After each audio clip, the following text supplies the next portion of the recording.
Hi hello welcome back.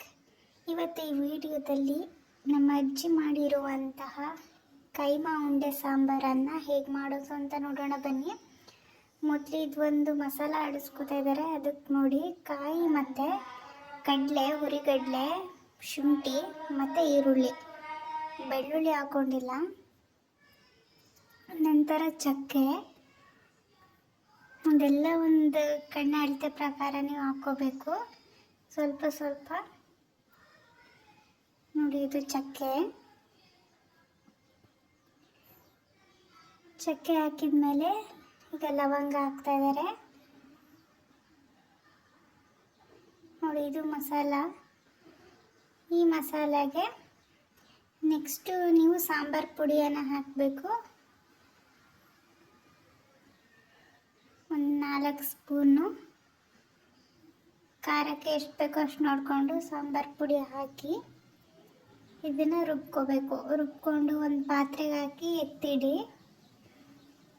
ಇಟ್ಟಾದ್ಮೇಲೆ ಇದು mutton ಕೈಮಾನು ಹೀಗೆ ಸ್ವಲ್ಪ ಮಿಕ್ಸಿಗೆ ಹಾಕ್ಕೊಂಡು ರುಬ್ಕೊಂಡು ಇಟ್ಕೋಬೇಕು ನೋಡಿ. ಇದು ರುಬ್ಕೊಂಡು ಇಟ್ಕೊಂಡಿದ್ದೀವಿ. ನೆಕ್ಸ್ಟ್ ಹುರಿಗಡ್ಲೆನ ನೀವು ಸಪ್ರೇಟಾಗಿ ಪುಡಿ ಮಾಡಿಕೊಂಡು ಇಟ್ಕೋಬೇಕು.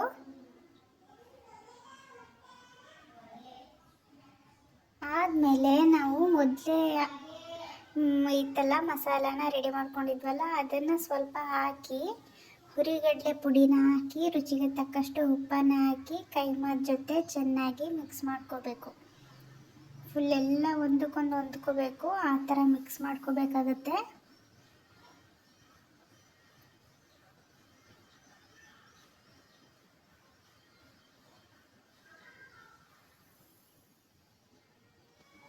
ನೋಡಿ, ಎಲ್ಲ ಮಿಕ್ಸ್ ಮಾಡ್ಕೊಂಡಾದ್ಮೇಲೆ ಈ ಥರ ಉಂಡೆಗಳನ್ನಾಗಿ ಮಾಡಿಕೊಂಡು ಸಪ್ರೇಟಾಗಿ ಇಟ್ಕೊಳ್ಳಿ. ನೆಕ್ಸ್ಟ್ ಈ ಥರ ಉಂಡೆ ಮಾಡಿ ಆದಮೇಲೆ ಇನ್ನೊಂದು ಪಾತ್ರೆಗೆ ಎಣ್ಣೆ ಹಾಕಿ ಈರುಳ್ಳಿನ ಹಾಕಿ ನೀವು ಫ್ರೈ ಮಾಡ್ಕೋಬೇಕು. ಫಸ್ಟು ಫ್ರೈ ಮಾಡ್ತಾ ಇದ್ದಾರೆ. ಫ್ರೈ ಮಾಡಾದ್ಮೇಲೆ ಕೈಮಾದ ಉಂಡೆನ ನಾವು ರೆಡಿ ಮಾಡ್ಕೊಂಡು ಇಟ್ಕೊಂಡಿದ್ವಲ್ಲ, ಅದನ್ನು ಫುಲ್ ಎಲ್ಲನೂ ಹಾಕ್ಬೇಕು. ಇವಾಗ